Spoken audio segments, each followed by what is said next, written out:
E eu vou ministrar um pouquinho sobre isso mesmo, sobre aliança de almas. Quem já ouviu falar em aliança de almas, gente? Amém. Quem já leu isso na Bíblia? Levanta a mão. Não está na Bíblia, então não adianta levantar a mão. Aliança de alma é um nome que se dá à conexão espiritual que existe dentro de uma relação que envolve a conjunção carnal. Esse é um assunto que é muito pouco tratado, a questão de abusos, de molestações, gente que está no segundo casamento. A Bíblia fala sobre o segundo casamento, gente? Sim ou não? Hein, gente? Fala sobre o segundo casamento. A Bíblia fala sobre divórcio, a Bíblia fala sobre repúdio, a Bíblia fala sobre as razões do divórcio. A Bíblia não proíbe o divórcio, mas a Bíblia proíbe alguns tipos de divórcio. A Bíblia, ela tem uma maneira muito amorosa de cuidar daqueles que estão chegando na igreja no seu segundo ou no seu terceiro casamento, mas isso é um tabu dentro da igreja, e há muita, eu vou usar a palavra bem dura, mas há muita ignorância bíblica a respeito disso. São pessoas que se colocam no extremo, dizendo que são inflexíveis, e outras pessoas que vivem na libertinagem. Então, existe algo chamado perdão, existe diante de Deus um recomeço para todas as vidas, existe uma maneira como Deus trata das nossas falências, da maneira como a gente cai dentro de buracos, dentro de armadilhas, como a gente se envolve com pessoas sem caráter, como a gente acaba sendo machucado, essa é a palavra certa, dentro de lares que não oferecem nenhuma segurança.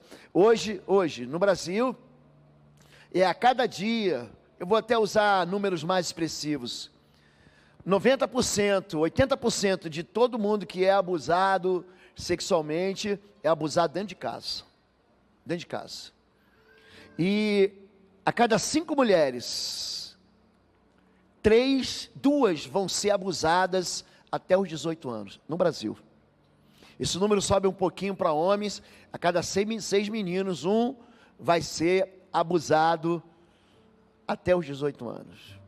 Essa é uma realidade no nosso país, e se a gente não proteger as nossas crianças, se a gente continuar vivendo como se o mundo espiritual não estivesse muito preocupado com nossos filhos. Jesus, aliás, Deus diz em Provérbios 16, ele vai dizer o seguinte: ensina a criança no caminho que deve andar, ela vai crescer e não vai se desviar. Ela vai crescer com aquela verdade no seu coração. Então, eu quero tratar de um assunto aqui, que é um assunto que fere pessoas. Quando a gente fala sobre sexualidade, tem gente que se encolhe. A própria igreja de Corinto, ela vivia um problema sério, gente.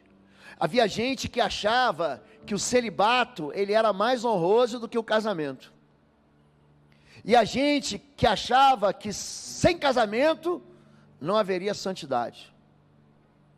É por isso que Paulo fala: olha, eu aconselho vocês, por causa dos problemas desse mundo, não casa não, mas é melhor casar-se do que arder em paixão, é melhor casar-se do que abrasar-se. Agora, por causa disso, cada marido tem a sua própria esposa, e cada esposa tem o seu próprio marido. Você está casado com alguém que não é crente, ele vai dizer: continue casado, você não sabe se ele vai se converter amanhã. Agora, você está casado com alguém, sua esposa, ela vai te abandonar, o seu marido vai te abandonar, então você está livre. Os discípulos, na verdade os fariseus, perguntam para Jesus: é lícito dar carta de divórcio para a esposa? Porque Deuteronômio, dentro do livro do Deuteronômio, é um livro bíblico, gente. Esse livro não foi rasgado, lançado fora, ele continua sendo palavra de Deus, ele continua sendo Bíblia.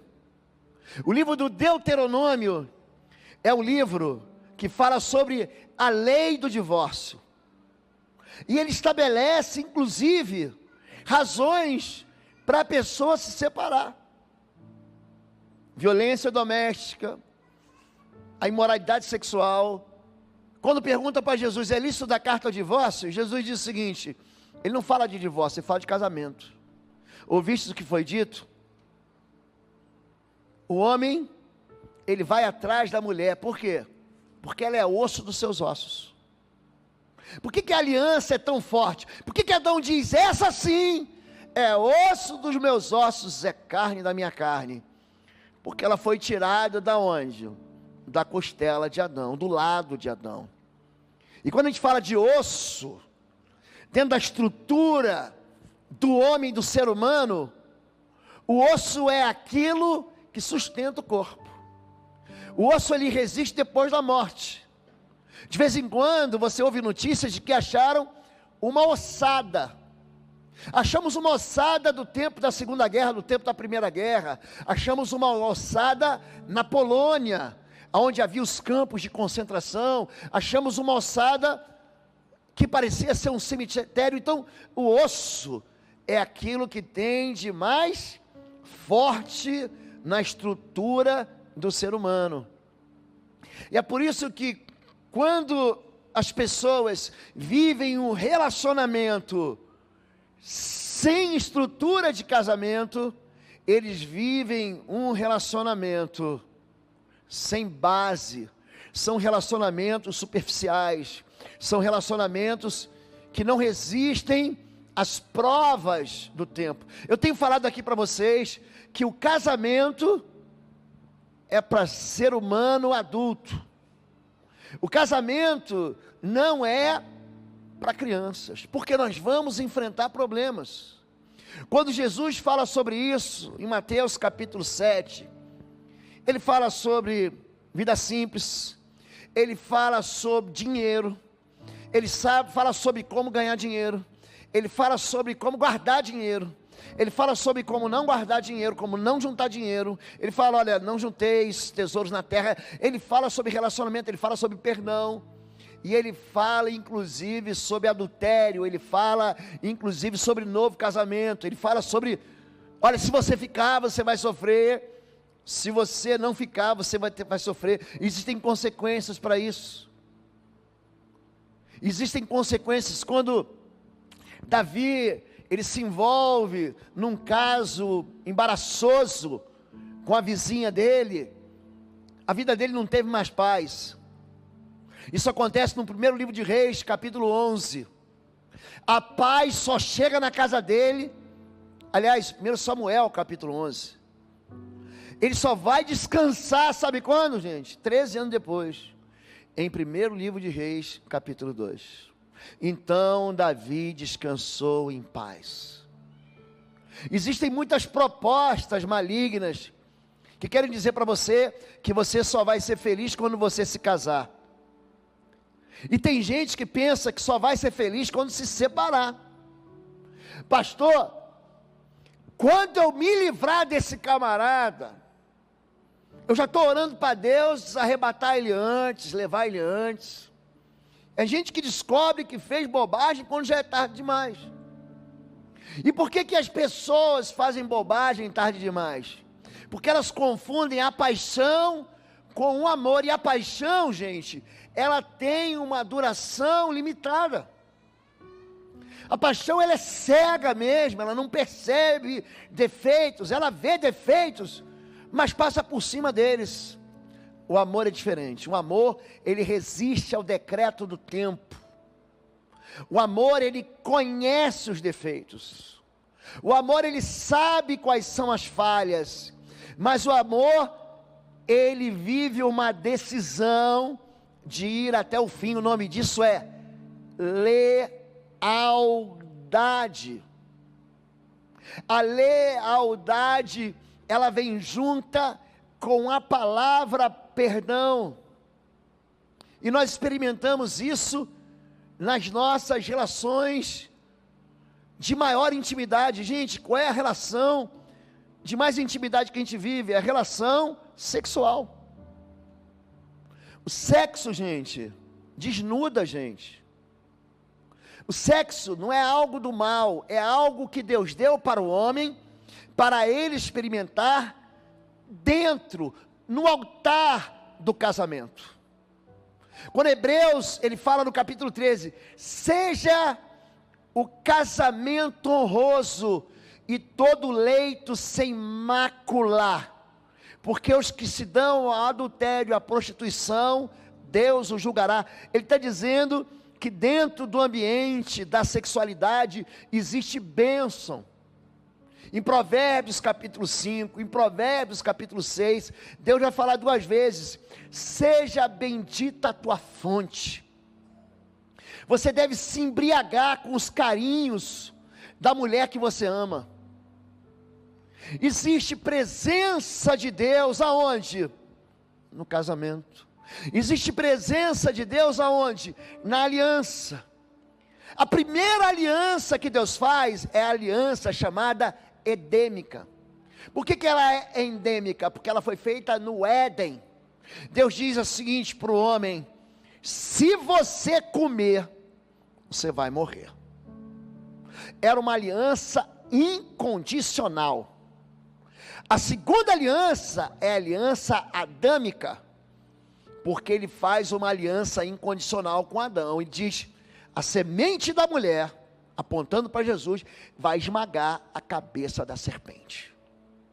E essas alianças, e são 9 alianças que a Bíblia vai mostrar, vai apresentar, são alianças que são separadas no tempo, e Deus usa ilustrações. Ele faz uma aliança com Moisés, é a aliança do sangue do Cordeiro, que também apontava para Jesus. Ele faz uma aliança com Abraão, dizendo: em ti serão benditas todas as famílias da terra. Ele faz uma aliança com Davi, ele promete para Davi o rei eterno, um trono eterno e um reino eterno, um rei, um trono e um reino.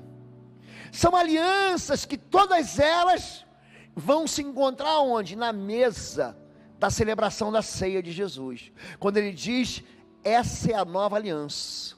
Se você ler Hebreus capítulo 8, Hebreus capítulo 9 e Hebreus capítulo 10, o esforço de Deus ali na Bíblia está para te mostrar que aquela aliança anterior, aliança feita por sangue de animais, aliança celebrada lá no Antigo Testamento, ela fica enfraquecida, vai dizer assim, por uma superior aliança.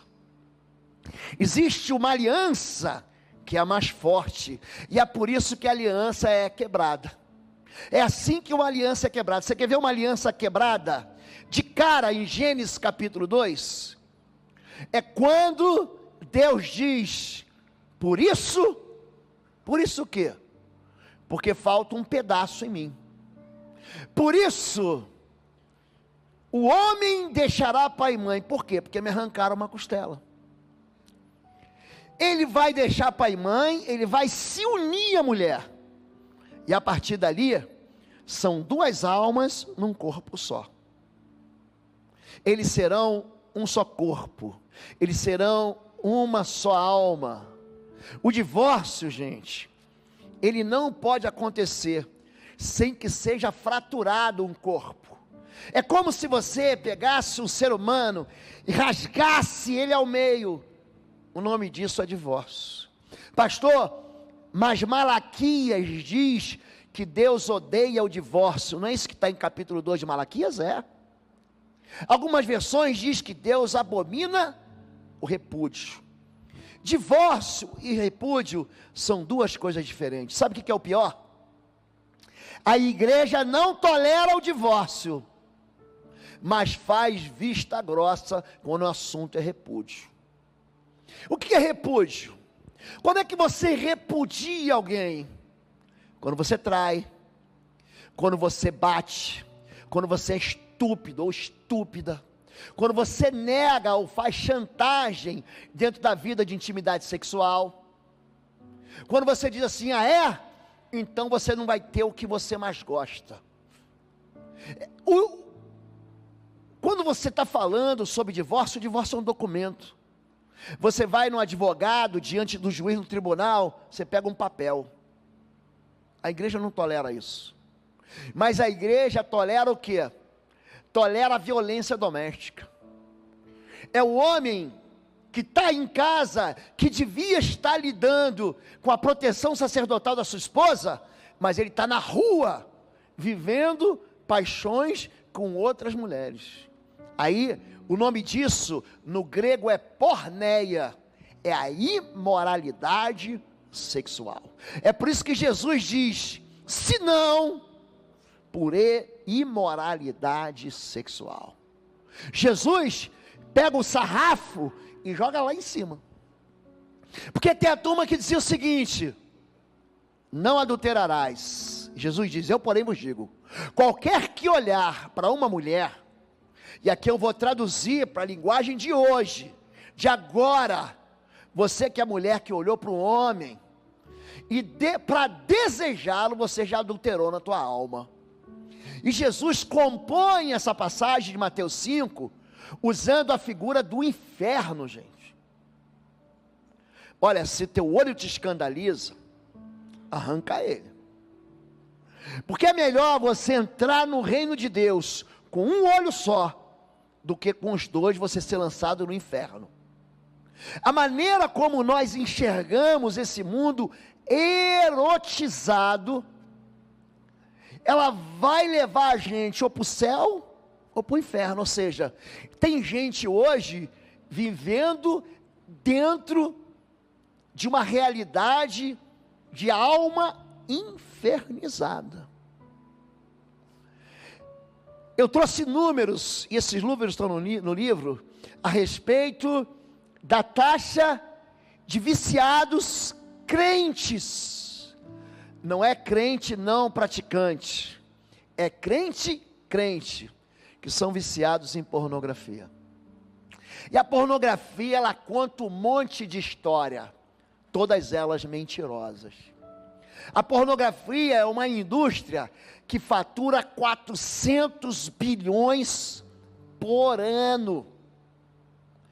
A indústria da pornografia, para você ter uma ideia como é que isso é nocivo, ela fatura mais com todas as faculdades, todas elas, faculdades que são privadas do Brasil, mais do que a Rede Globo, o SBT, mais do que a Netflix. Ela fatura mais do que educação, tudo de obra de infraestrutura que é feito nesse país aqui, no Brasil, de porto, de aeroporto e de rodovias. A indústria pornográfica fatura mais do que tudo que se consome no país, que diz respeito à educação, a transporte, à infraestrutura. Aí você me diz que isso não é importante? Amanhã os homens vão se reunir aqui, não para tratar disso. Nós vamos ter o encontro do Vale do Sol Grosso. E você, esposa, traga o seu homem para cá. Nós temos aqui nessa igreja cultos aos domingos. Na segunda-feira tem um vale, na terça-feira tem a clínica da alma, na quarta-feira tem um quarta-feira, na quinta-feira tem a escola dos diáconos, na sexta-feira tem vigília, no sábado tem raia, vai começar o jump no sábado, e no domingo tem culto. O cardápio, ele é completo. Só que eu precisei trazer para dentro da realidade da igreja essa questão que a gente finge que não está acontecendo. Gente, é pecado ter sexo antes do casamento? Sim. Mas escute, é pecado você tocar em alguém, você defraudar, esse é o termo que a Bíblia diz, antes do casamento? É. Mas você quer ver outro pecado? É pecado também você estar no casamento e não ter intimidade. É pecado. É por isso que Paulo fala em 1 Coríntios capítulo 7, o corpo do homem não pertence ao homem, mas à mulher. E o corpo da mulher não pertence à mulher, mas ao homem. Não vos proibais, mas tem que haver consentimento. Porque se não houver consentimento, aí vai ter violência. A Bíblia fala sobre aliança de almas. Vamos ver. A ilustração perfeita. Primeiro livro de Samuel, capítulo 18, de 1 a 3. O sentido da aliança. E sucedeu que, acabando ele de falar com Saul, a alma de Jonatas, diga, a alma. Preste atenção que vai haver uma aliança de almas aqui. A alma de Jonatas se ligou com a alma de Davi.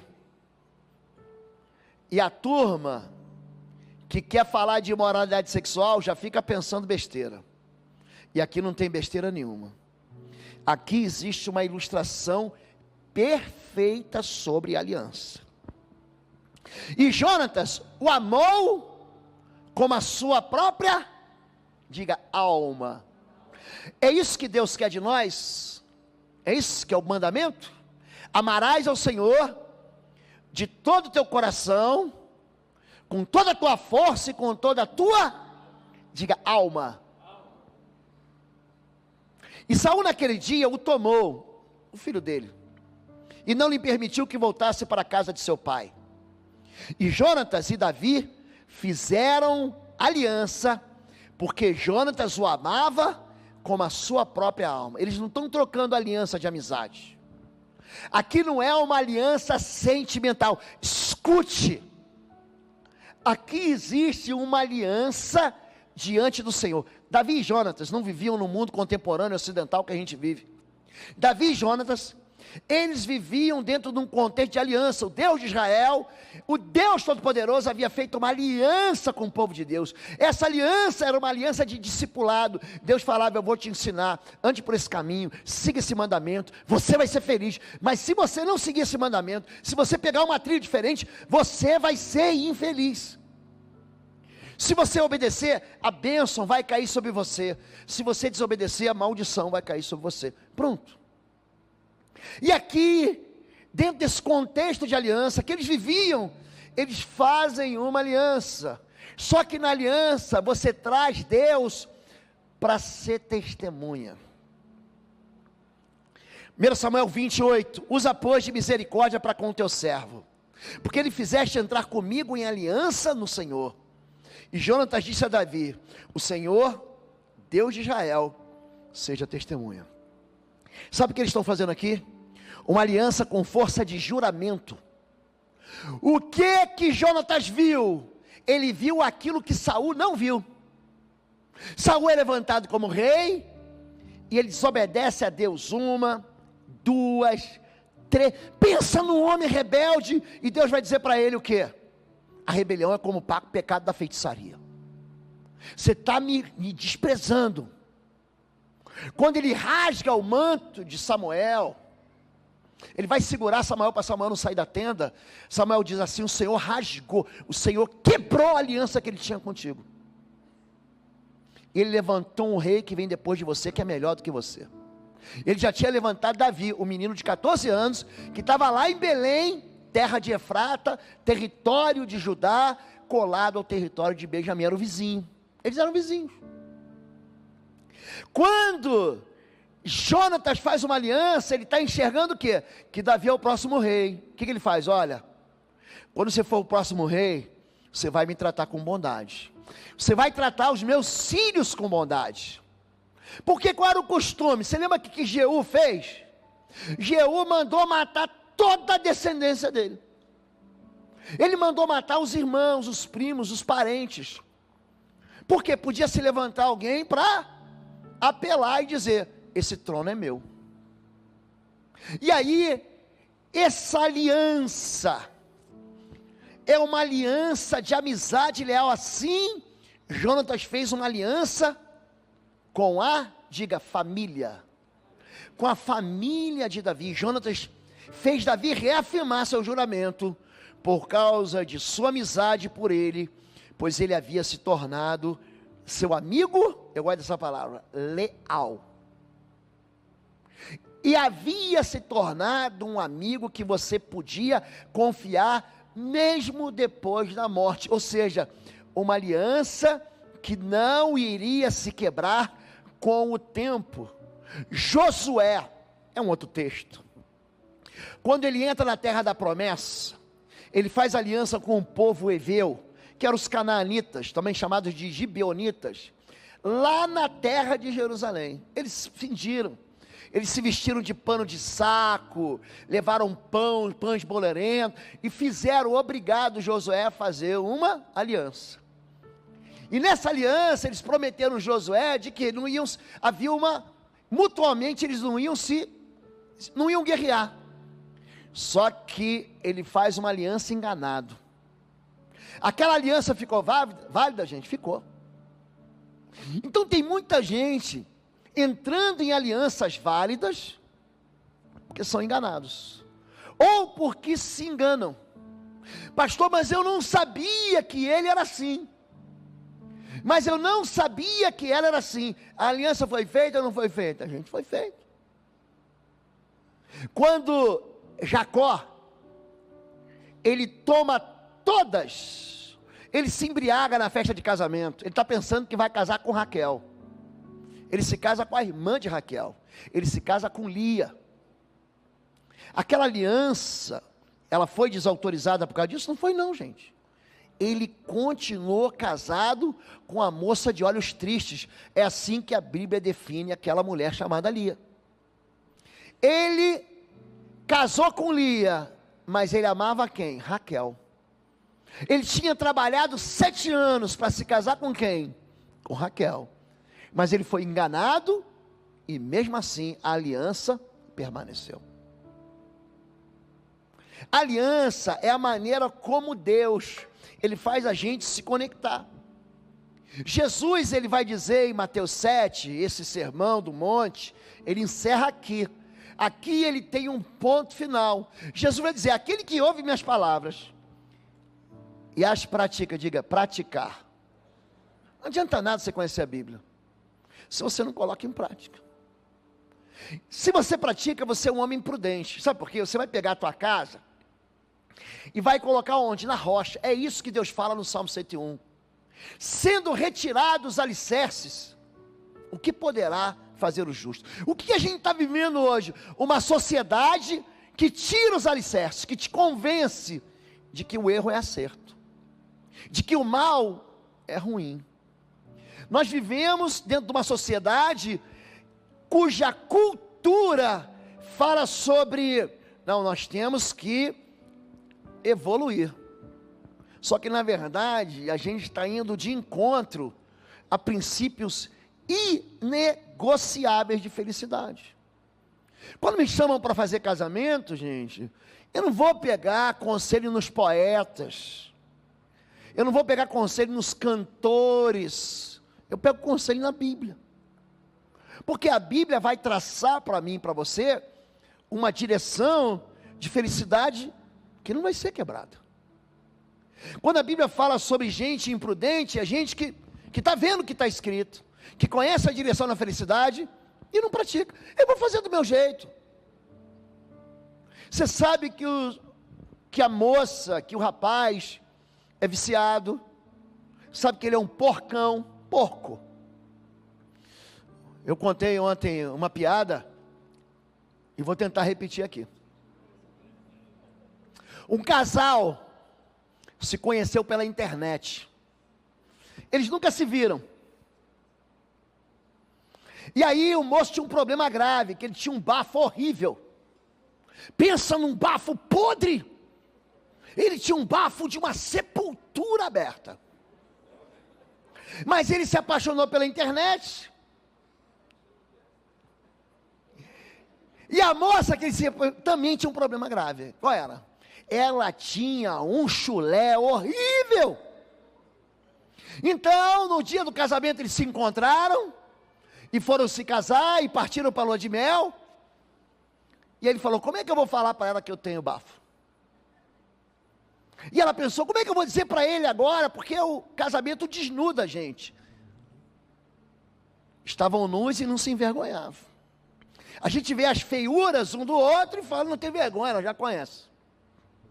Então a moça foi para o banheiro para se preparar e falou: eu vou ter que contar para ele.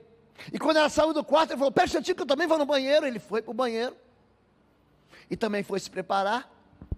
Aí quando os dois se encontraram, ele chegou bem pertinho dela e falou o seguinte: eu preciso te contar a verdade. Ela: já sei, você comeu a minha meia. Ah, então a piada é boa mesmo.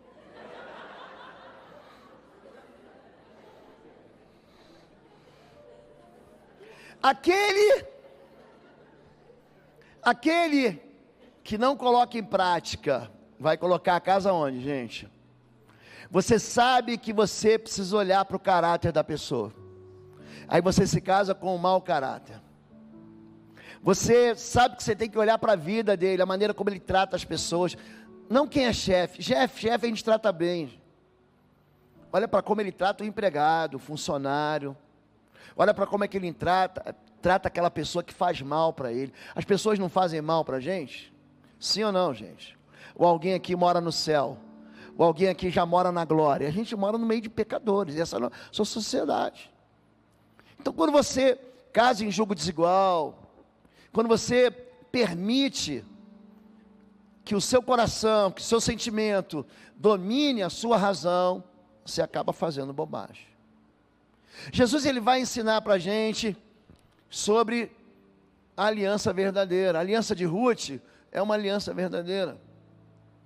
Ela diz: teu povo é o meu povo, teu Deus é o meu Deus, onde você for eu vou, aonde você for sepultado, eu vou ser sepultado. Olha, não me peça que te deixe. As pessoas casam numa perspectiva de, não, se não der certo eu me separo.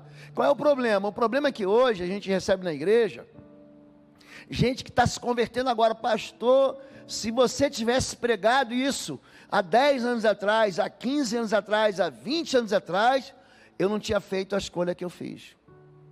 Por quê? Porque dentro de casa não se fala mais sobre isso. Dentro de casa, pai e filho não se conectam mais.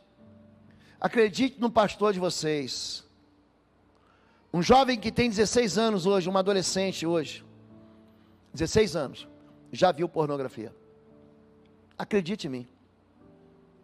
90% dos jovens, crianças e adolescentes entre 8 e 16 anos, já viram algo na pornografia que chocou eles. Então não estou falando nada demais, nem para você, nem para os filhos de vocês que estão ouvindo isso aqui. Isso é verdade. Pior do que isso, a pornografia, ela quer incentivar, ou quer ensinar você, ou educar você, mas a questão da pornografia não é educação, é dinheiro. A pornografia, ela quer o quê? Deixar você perto de uma audiência que te produz um prazer. Só que é um prazer que vai envenenar a tua alma. É um prazer que vai destruir o teu coração. É um prazer que vai te trazer culpa, não vai deixar você crescer, você vai sempre pensar que você vai viver com medo. Pastor, existe saída para isso? Claro que existe. Existe cura para minha alma ferida? Existe. O pior é uma igreja que não acredita que alguém que tem a sua sexualidade trocada, como a Juliana ministrou para a gente aqui, não, pastor, não tem jeito. Como não tem jeito? Você crê num Deus diferente do que eu creio? Você crê num Deus que... Porque tem gente que crê mais na religião do que em Deus, mais no posicionamento teológico do que em Deus. Gente, se está escrito, e não pode ser anulado, não pode ser destruído. A aliança de alma, ela tem o poder do amor. Cantares capítulo 8, você já cantou essa música aqui? É tão profundo, tão imenso, cobre-nos, lembra disso? É furioso, poderoso, abraça-nos. Você lembra dessa canção? Eu lembro. Cantares. Essa canção é cheia de louvor à criação de Deus, que foi a intimidade. O amor é tão poderoso como a morte, e a paixão é tão forte como a sepultura. Você já tentou ir ressuscitar um morto? Já tentou? Já chegou lá no cemitério, pega uma agulha, leva, próxima vez que você for no enterro, leva uma agulha bem grossa, pega uma agulha de injeção, uma agulha de costura da tua mãe, da tua avó, tua, enfia na carne do morto para ver se ele vai gritar. Grita não, gente. Ele não fala, ai, não fala não. O amor é forte a ponto dele não conseguir, você não resistir, pastor. É isso. Existe um poder no amor, existe um poder de alegria. Quando cânticos, beije-me com os beijos da sua boca, porque melhor é o teu amor do que vinho. Eu quero indicar para os casais, final de semana, do dia 28, 29 e 30, teremos aqui o Congresso de Famílias para Casais. Venha, querido. Oi, gente, um rápido intervalo. Você que ainda não é membro, seja membro do canal para nos abençoar. Dá um like, compartilha. E se você quer crescer em libertação e batalha espiritual, vai lá na nossa loja www.institutoexodo.com. Os nossos livros estão lá que vão fazer você crescer nessa área e se tornar um valente na batalha. Deus te abençoe. Venha, porque você vai tomar sim, você vai tomar uma overdose de amor no teu coração. Traga a sua esposa, traga a sua mãe, traga o seu pai, o seu avô que já está adormecido. Traga ele. Porque eu creio que a fogueira do Senhor vai incendiar os casais aqui. Porque eu ouvi uma glória aqui, gente. Tem muito velhinho aqui então, é verdade. Beije-me com os beijos da sua boca. Por quê? Porque o amor é mais saboroso do que aquilo que era mais saboroso naquele tempo. O que tinha de mais doce naquele tempo? O mel e o vinho. E ele está dizendo aqui que existe uma experiência saborosa em quê? Na vida dentro da aliança. Existe, você pode provar aquilo que é doce. Mas como nós vivemos num ambiente em que são um pecador e uma pecadora casados, se você não converte a sua vida a Jesus, você vai achar que o casamento é ruim.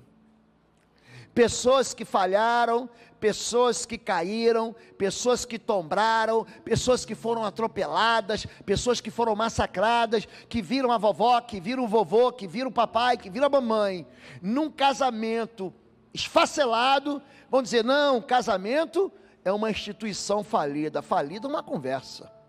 Falido é o ser humano pecador.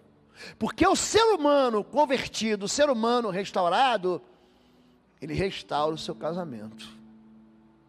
Qual é o problema? É gente que não quer andar com Deus, que não quer o conselho de Deus, que quer viver. Isso chama-se jugo desigual. É quando só uma pessoa dentro da relação quer consertar a relação. Não tem jeito. Por quê? Para o escravo sair de dentro da escravidão, ele tem que querer receber a carta de alforria. Para que o prisioneiro saia de dentro da prisão, ele tem que receber o quê? Não, o advogado chegou com habeas corpus, ele tem que querer, não, eu quero sair, porque senão ele vai ficar lá. Há uma alegria no casamento, há uma festa no casamento, há um sabor no casamento. Só que no coração dele, ele não crê nisso. É gente que escolhe ser triste. Olha Cânticos 2, ainda estamos em Cantares. Escutem, é o meu amado, vejam. Aí vem ele saltando pelos montes, pulando sobre as colinas. Você também cantou essa canção? E ele vem saltando pelos montes. Quem lembra dessa canção? Tem uns 10 anos, talvez mais. Mas eu era pastor de jovens, tem uns 19 anos aí.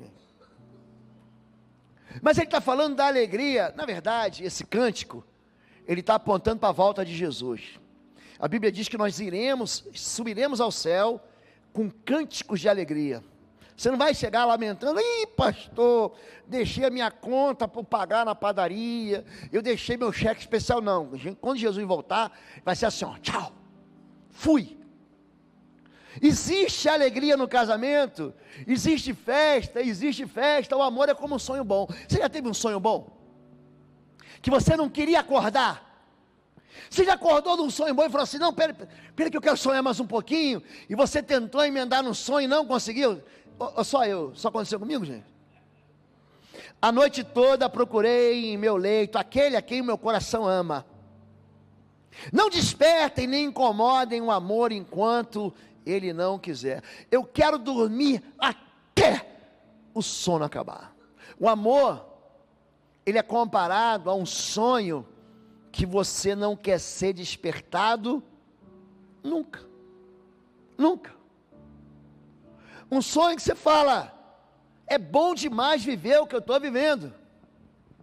Existe essa memória A aliança, ela é feita de lembranças, e é por isso que Deus diz em Ezequiel 16, mas eu me lembrarei da aliança que fiz contigo nos dias da tua mocidade, e estabelecerei contigo uma aliança eterna. A aliança faz a gente lembrar de 6 coisas importantes, e eu vou tentar ser bem rápido. A canção do casamento, a canção da aliança, está em Cânticos capítulo 6, Cantares de Salomão, de 3 a 12, eu sou do meu amado, o meu amado é meu, ele descansa entre os lírios, minha querida, você é linda como Tirza, bela como Jerusalém, admirável como um exército e suas bandeiras.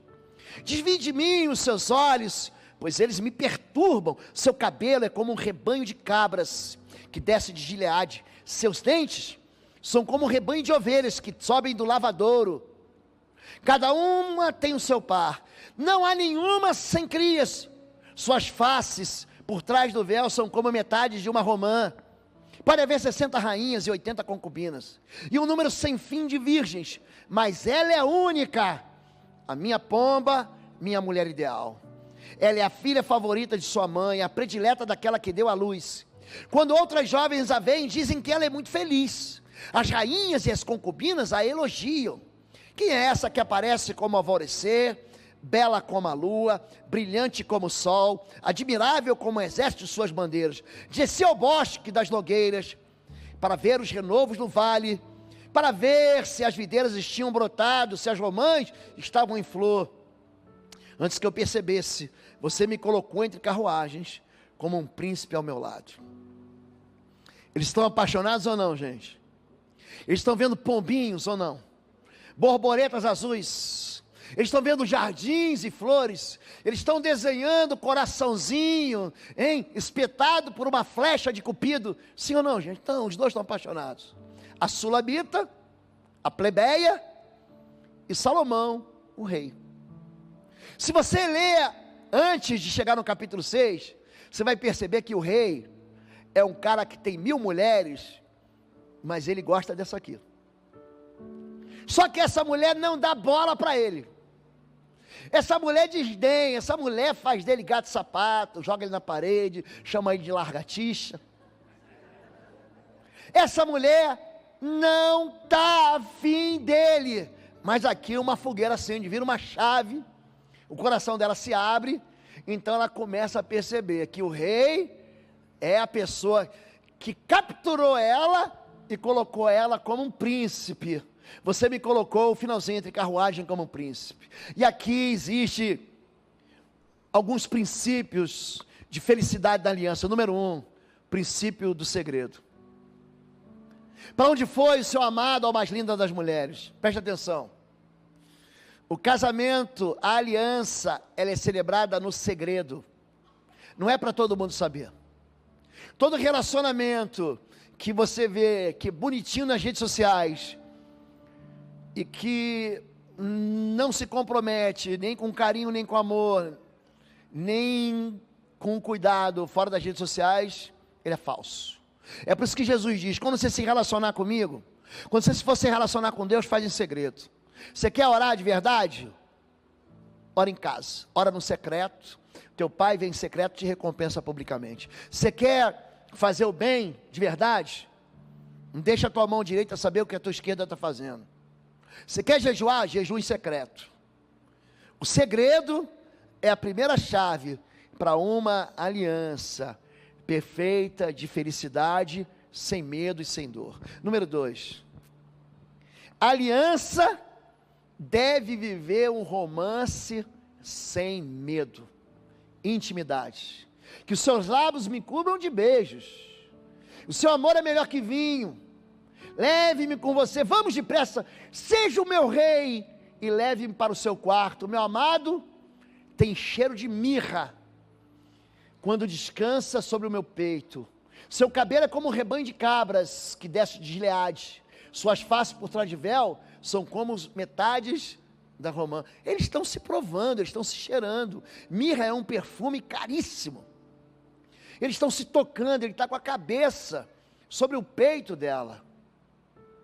Viva, você que é casado, uma vida de intimidade abundante com seu cônjuge. Não se proíbam. Pastor, mas eu tenho dificuldade. Ele tem dificuldade. Procure ajuda. Procure um médico especializado. Não adianta só dizer eu não gosto, eu não quero, eu estou cansado. Você precisa de ajuda. Porque quando você está com dor de cabeça, o que você faz? Você toma remédio. Ou você toda hora fala, em nome de Jesus, dor de cabeça, sai. Você faz isso? Quem faz isso aqui, gente? Eu já fiz isso, mas você faz isso toda hora? Você vai lá e toma dipirona, toma neosaldina, você toma um remédio para dor de cabeça. E se você tem um corpo, e eu estou falando de corpo, gente, aqui nós estamos falando de corpos que se abraçam, que se beijam, não sou Roberto Carlos não, mas corpos que estão experimentando o calor do romance. Gente, vamos ser sinceros aqui, gente. Se você precisa de ajuda, tem comprimidinho azul vendendo aí por aí. Só que aí as pessoas ficam com vergonha daquilo que não devia ter vergonha. A vergonha é você não experimentar o romance dentro do único ambiente santificado para você ter romance. É gente que está tendo romance virtual, é gente que está tendo romance ilegítimo, ilegal, imoral, mas dentro do lugar do perfeito romance, não está experimentando romance. Número 3, a segurança é o dom de pertencer. Eu sou do meu amado e meu amado é meu. Existe um psicólogo chamado Maslow.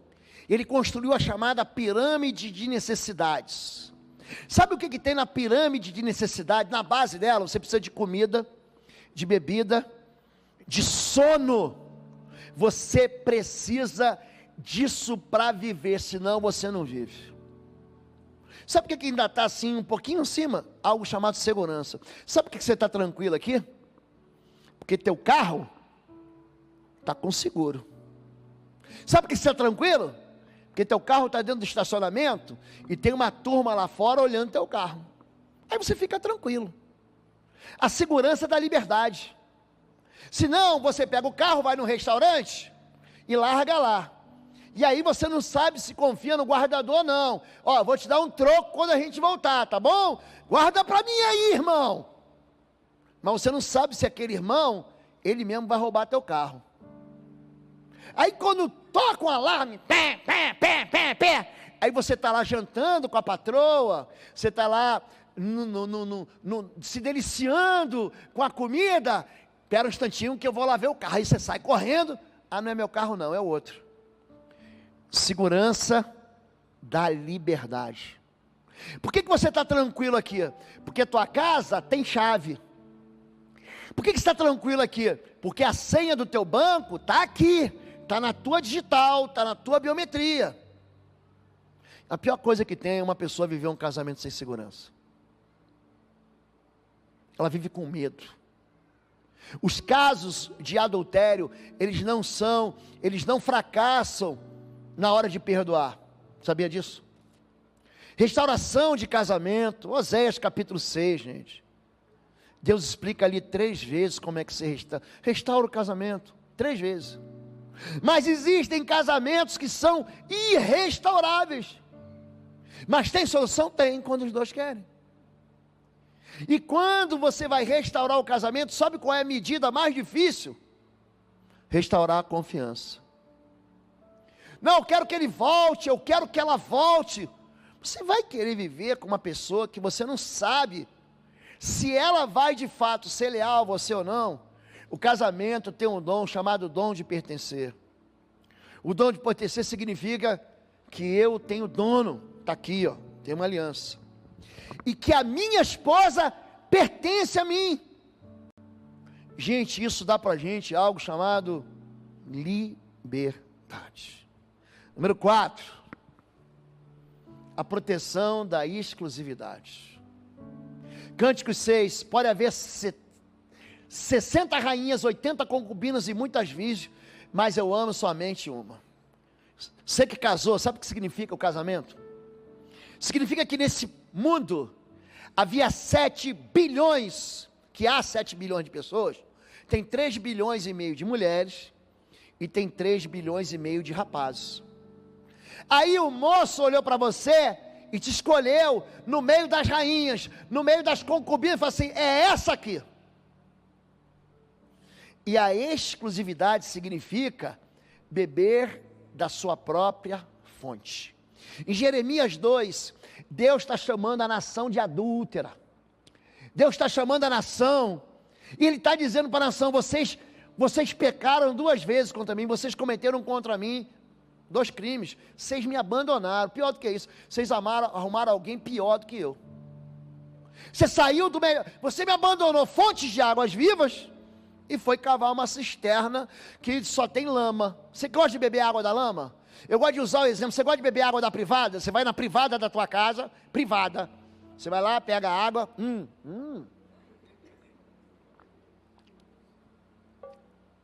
É quando você não vive um romance sem a proteção da exclusividade. Número 5, a alegria e o cuidado pessoal, a decisão de ser feliz. Seus dentes são como um rebanho de ovelhas que sobem no lavador. Do que você acha que ele está falando? Sabe as ovelhinhas? Elas estão sujinhas, não estão? Do barro, da lama. Aí você vai lavar a ovelha, não vai lavar, ela não fica branquinha. Eu não sei se existe isso ainda. Eu era garoto, tinha um tal do Homo Total. Homo Total. A tua roupa vai ficar mais branca do que a neve. Agora eu peguei você que é velho. Ovelha branca significa os teus dentes. Os dentes. Ela cuidava do dente. Ela passava fio dental. Ela escovava o dente de manhã após as refeições. A pior coisa que você tem na vida é casar com alguém infeliz. Porque a infelicidade também é uma escolha. E se você compara as vidas, preste atenção nisso. Você vai comparar a vida minha com a sua. Você fala: pastor, fiquei desempregado. Ano passado também eu perdi meu emprego. Pastor, meu filho ficou repravado. E o meu filho está em segunda época em 4 matérias. Eu tive uma doença, eu internei de Covid. Mamãe morreu, papai também. E as coisas que acontecem na sua vida, elas são irreparavelmente iguais àquelas que acontecem na minha vida. Só que você vê 2 pessoas, que uma escolhe ser feliz e outra escolhe ser triste. Você quer ver uma coisa?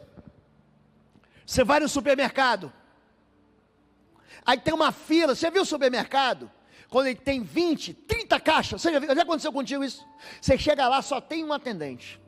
Tem um monte de gente na enveloparia, tem gente trabalhando no açougue, na padaria, mas no caixa só tem um. Aí tem uma fila, você tem 9, 10 pessoas na tua frente. Você já viu isso? Aí você chega assim e dá um grito assim: eu tenho um problema de timidez. Gente, vocês não estão vendo que tem 9 pessoas na fila e tem 35 caixas? Não dá para botar mais gente? Aí todo mundo: é verdade. Gente, para reclamar da vida, você arruma um monte de associado. Vamos fazer aqui uma passeata, vamos fazer uma campanha para falar mal dos outros, para falar mal do governo. Gente, começa a falar mal pelos cantos da igreja. Vocês vão encontrar um monte de defeito. E um monte de gente. Vocês vão começar a falar mal dos outros. Para murmurar, a gente tem um monte de companheiro. Agora vamos mudar. Está lá naquela fila, 9, 10 pessoas na tua frente. Você é o último, você sabe que você vai ficar ali meia hora, vai ter aquele cartão que não vai passar. A moça vai dizer: não está passando.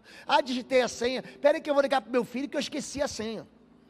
E tem aquela bendita de Deus, aquele bendito de Deus, que quando chega na hora ela lembra: minha esposa me lembrou de eu comprar ovos, de eu trazer um cacho de banana, de levar o Neutrogena, de levar o leitinho. Aí tem gente que está até se escondendo aqui. Aí você fala: só um minutinho. Aí você vai buscar, e você tem certeza que está numa daquelas prateleiras, e não está lá. Aí ninguém aparece para te ajudar, e a moça está lá, e está todo mundo na fila te esperando. Aí você chega e fala o seguinte: glória a Deus, obrigado Senhor, porque o Senhor me deu energia, o Senhor me deu uma perna aqui, cheia de saúde. Obrigado Senhor, porque eu posso ficar em pé. Obrigado porque eu posso esperar. Gente, então todo mundo vai olhar para você e vai chamar você de maluco. Não vai chamar? Tem gente que é infeliz. Gente, você quer viver bem? Se cuide, se arrume, se ajeite. Querido, você acha que você tem uma feiura muito grande? Você acha? Hoje, a cirurgia ajusta tudo. Tira uma gordurinha, coloca uma gordurinha. Diminui o nariz, aumenta a orelha, diminui a orelha. A cirurgia hoje, ela faz mágica. Ah, pastor, mas é a lata. Aqui dentro eu sou bonito. Mas por fora, pastor, a lata, querido. Sabe aqueles negócios que faz no rosto? Botox. Já viu isso? O sujeito tem 70 anos, parece que ele tem 13. Não é isso, gente. Hã? É o estranho caso de Benjamin Button. O misterioso caso, não é isso? Se cuide. Seja bonita para o seu esposo. Seja bonita para o seu marido. Meu irmão, para de jogar a cueca atrás da porta do banheiro. Você está lá 20 anos, você sai do banheiro, pega a meia, pega a cueca, você sabe que no dia seguinte a moça não vai embora, está no cesto. Cuida. Mulher bonita depende de grana. Gente, grana. Eu estou falando alguma mentira aqui? Estou falando, gente. Você precisa investir. Nossa, a esposa dele é bonita, pode ter certeza. Ele está, ó. Ele está bancando aquele negócio ali, está bancando. É, então trabalha, meu chapa. É mais barato trabalhar. Trabalhar fica mais barato. Cuide da sua alegria. Para de ser um chato. Tem gente que é... Eu não aguento gente chata não, gente. Eu não aguento gente chata. É meu temperamento, eu sou agitado, sou corrido, sou veloz, penso rápido, raciocino rápido, eu tomo decisão rápida. Eu já estou com a pessoa está vindo com um problema, ela começou falando A, B, eu já estou com o alfabeto todo pronto aqui, ó. Ela vem com a farinha, eu estou com a farofa de banana, com cebola pronta, há muito tempo com um pedacinho de bacon. Eu já estou, é a minha cabeça, aí chega no, já viu assim, você chega no self-service, aí tem aquela pessoa na tua frente, toda elegante, aí ele pega assim, 3 cenourinhas, pega 2 azeitonas, aí pega 3 ovinhos de codorna, aí um vem a mais, aí ele devolve, e a pessoa em vez de pegar o arroz e botar no prato, ele pega um pouquinho, aí pega mais um pouquinho, aí pega mais um pouquinho, aí ele vai no feijão e descobre, não tem caldo, o feijão só tem caroço, aí ele fala, por favor, você pode trazer, só que você está no início do bandejão, você está doido para ir embora e não tem passagem. Tem gente que é chato demais. Só que para ele, isso não está desagradando. É o sujeito que fuma em casa, fala, deixa de ser chata, mulher. Não, mas o chato é ele, porque ele emporcalha a casa inteira. E ele fica achando que os outros que são chatos, por causa da chatice que tem que aguentar a chatice dele. Felicidade não é fruto do acaso não, querido, é uma decisão que você tem. É decisão de ser feliz. E o privilégio da prioridade, o fim do desprezo. Antes que eu percebesse, você me colocou entre carruagens, como um príncipe ao meu lado. Tem muita gente vivendo repúdio dentro do casamento. Eu posso orar por você. Tem muita gente vivendo dias difíceis no casamento. Tem muita gente vivendo ondulações. Tem hora que você está na montanha, tem hora que você está no vale. Tem hora que você está bem, tem hora que você está mal. Tem hora que você fala, quero viver com essa pessoa por resto dos dias. Agora eu quero me separar. O que a Bíblia fala sobre o divórcio? Quando há imoralidade, quando há abandono, você fica livre. É isso que a Bíblia diz. Houve traição, você está livre. É isso que a Bíblia diz. Hoje nós recebemos pessoas que já estão vivendo, já viveram isso, que nem conheciam, pastor, eu nem sabia disso. Querido, a gente recomeça com Deus. Aqui, a igreja, os pastores jamais vão aconselhar ninguém ao divórcio. Isso não vai sair na minha boca, da boca dos pastores, nunca. Você quer tomar a decisão? Então você segura a decisão, porque você foi homem, você foi mulher para casar. E quando você casou, você não pediu conselho, pediu? Você não fez o que quis? agora você vai segurar essa onda. Pastor, eu decidi me casar. Você está pensando, me separar, você acha que o pastor vai te abandonar? Não vai não, querido. Você acha que eu não sei de realidade, de solidão, de pessoas casadas? É gente casado e que está vivendo um casamento de dor, que vive uma história de falar assim, meu Deus do céu, eu sei o que é. A gente que passa o dia dentro da igreja, aconselhando pessoas, o nosso pastor de famílias, que vive isso, o nosso pastor de jovens, que aconselha os nossos jovens, a gente está experimentando isso. A gente tem chorado com os que choram. Mas existe uma decisão que você tem que tomar. Paulo diz, é melhor não casar. Mas se você casar, tem uma regra. Você casou? Não separe. Se você separar, você vai viver solitário. Se você casar de novo, preste atenção, não case com ímpio. Você já experimentou que o jogo desigual, ele vai destruir você. Existe uma esperança para o meu casamento? Existe. Pastor, a minha esposa não é crente. Pastor, o meu marido não é crente. Eu devo me separar? Vem cá, ela quer viver com você? Quer. Ela cuida bem de você? Cuida. Ele ama você? Ama. Não se separe. Leia 1 Coríntios capítulo 7. Como é que você vai saber se ela vai se converter amanhã? Ainda tem mais. A mulher santifica o marido que não é crente e também santifica os filhos. Senão, sim, eles não seriam santificados. Existe um conselho, essa é uma área tão difícil de ministrar. E é difícil de ministrar assim, genericamente. Cada caso, ele é observado como um caso. Jesus, ele fala o que para aquela mulher que foi pega em adultério? Eu não te condeno. Vai e não peques mais. Deus rejeitou Davi, gente? Rejeitou, gente?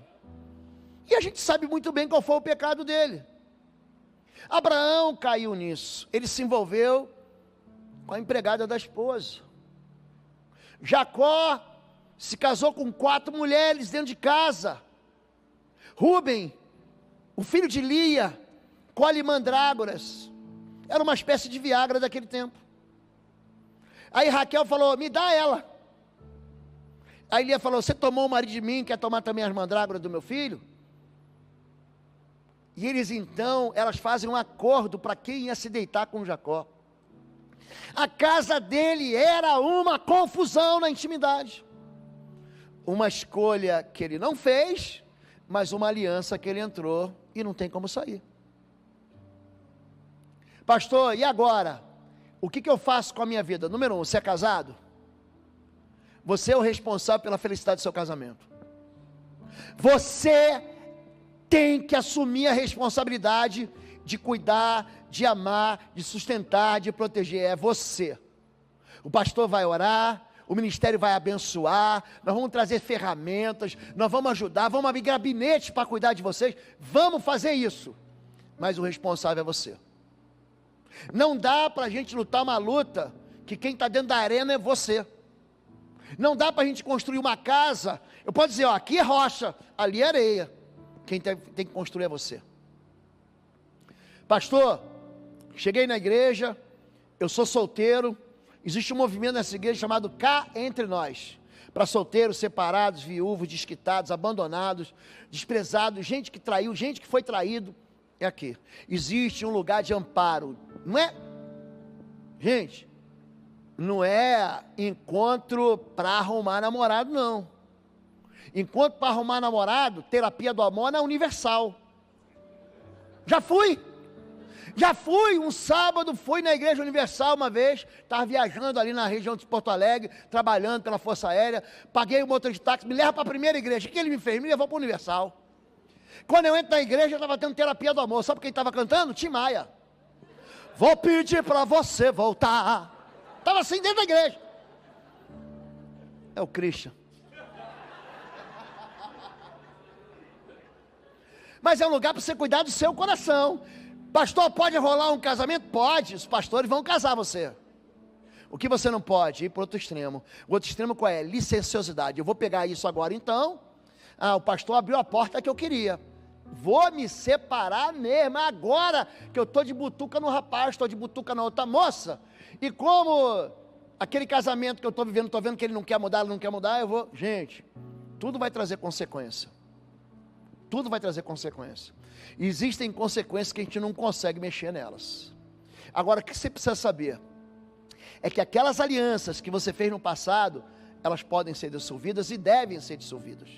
São pessoas que estão vivendo ainda hoje numa tristeza decorrente de um relacionamento que foi abusivo, um relacionamento que foi violento, um relacionamento que foi machucado, um relacionamento que te arrasou. Pastor, e a partir de agora? A partir de agora eu vou consertar o que eu errei. Aí eu ouço a palavra de Jesus, qual é? Vai e não peques mais. Você não tem mais direito de errar. Você agora, você conhece aonde o teu erro vai te levar. Você vai pegar de novo esse atalho? Não vai. Vamos ficar em pé e vamos orar em nome de Jesus. Eu vou ministrar o curso Aliança de Almas, aqui na igreja, como eu ministrei o Sangue nos Umbrais, como eu ministrei o curso Intercessão em Chamas, como eu vou ministrar o Casa de Paz, como eu vou ministrar o discernimento espiritual. Vocês todos vão mergulhar nisso. A gente precisa de gente de Deus para ajudar no aconselhamento. Nós precisamos levantar um exército de Deus para ajudar as famílias. Nós precisamos pegar os testemunhos das famílias que viveram essa experiência, homens e mulheres que entraram desse buraco e falaram assim: eu saí e tem resposta para você. Abraça quem você ama, seja teu pai, tua mãe, teu irmão, tua irmã, teu namorado, tua namorada, tua noiva, você que está sozinho. Deus há de ter misericórdia de você, meu irmão. A Bíblia diz isso: aquele que encontra a esposa para si, encontrou a misericórdia do Senhor. Então, minha irmã, você que é solteira, estou avisando, o teu nome é misericórdia. E você, irmão, que você é solteiro, e você quer casar, porque tem gente que não, pastor, não quero casar. Jesus fala isso em Mateus 19, há uns que foram eunucos, nasceram eunucos, outros foram feitos eunucos pelos homens, e há outros que se fizeram eunucos. O que quer dizer isso, pastor? Está dizendo que a igreja vai se castrar? Não, não, eu estou dizendo que tem gente que fala assim para mim: deu, pastor, não quero mais, chega, está amarrado, acorrentado, queimado e lançado fora em nome de Jesus. Já casei uma vez, não quero mais. Pronto, é a decisão da pessoa. Entenderam isso, gente? Agora, se você quer casar e você é homem, meu irmão, se mexe, porque tem um monte de moça bonita na igreja. Posso ouvir um amém, irmãs? Tem. Meu irmão, você quer casar? A moça não vai casar com você se você continuar preguiçoso sem trabalhar. Você acha que a moça vai querer casar com você? Eu tenho uma piada aqui que eu não vou fazer com você. Não vou fazer. Tem algum adolescente aqui? Se tem adolescente, levanta a mão. Eu não vou fazer. Tem um amigo meu que diz: não vou falar não. Então deixa. É bom que não. Tudo que não vem por fé é pecado. Me faltou fé agora.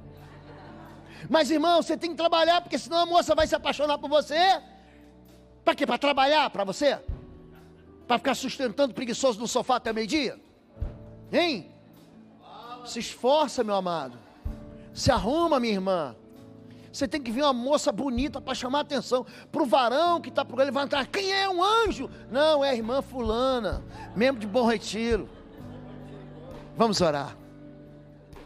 Pai querido, em nome de Jesus, a tua igreja, Pai, tem tanto para dar para o teu povo. A tua palavra tem fontes inesgotáveis de sabedoria, de alegria, de felicidade. Não deixa a tua igreja viver no lugar da tristeza. Não deixa a tua igreja viver no lugar da inflexibilidade. O Senhor tem resposta para todas as pessoas. Você tem resposta para casamentos que acabaram, e o Senhor tem resposta para pessoas que estão solitárias, que já viveram casamentos destruídos e querem recomeçar.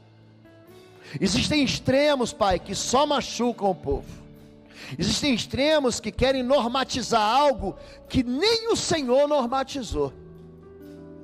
Tem pessoas que só olham sobre a ótica dela, e não conhecem e não conseguem ver a dor do outro.